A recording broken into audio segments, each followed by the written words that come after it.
ऐसा कर्म नहीं करूंगा, ईमानदारी वाला करूँ। और पहले लोगों के दिमाग में ईमानदारी भरी रहती थी। हमने देखा है कि पहले बेईमानी से लोग डरते थे।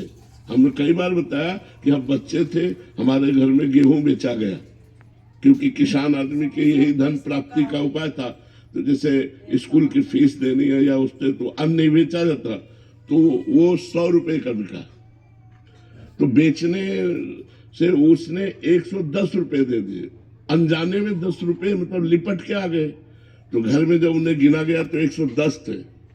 तो पिताजी ने कहा पूरे पैसे लेके जाओ और उसके सामने गिन के दिखाओ कि तुम्हारे 10 ज्यादा है, 10 वापस करके आओ।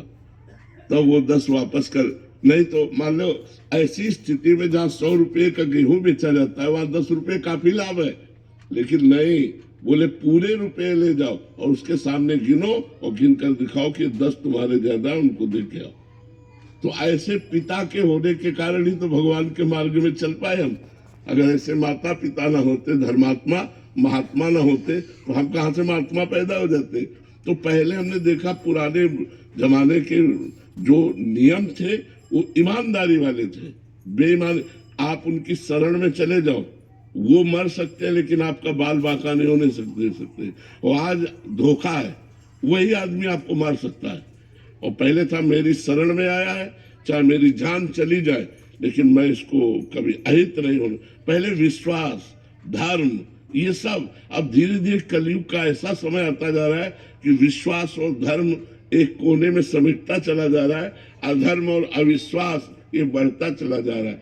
पति पत्नी में विश्वास नहीं, मतलब आप देखो विश्वास कितना कम हो गया कि पति पत्नी तो एक शरीर के 2 हिस्से समझो, पति पत्नी को उनमें विश्वास रहे। तो ये जब हम धर्म से चलेंगे, भगवान का नाम जप करेंगे, भगवान के आश्रित रहेंगे, तो हमारा जीवन बड़ा सुखी रहेगा, शांति रहेगी। जिस शांति की खोज हम बाहर कर रहे हैं वो हमारे हृदय में है। और अगर शांति है तो सबसे बढ़कर धन है। दुनिया का धन एक तरफ और संतोष धन एक तरफ। अगर हमें संतोष और शांति प्राप्त हो गई तो सबसे बड़े हम धनी हैं। इसलिए हमें हीनता का भाव नहीं रखना चाहिए। अभिमान जनित हीनता यही होती है कि काश मैं भी ऐसा बन जाता, और जल रहा है अंदर, ऐसा नहीं होना चाहिए।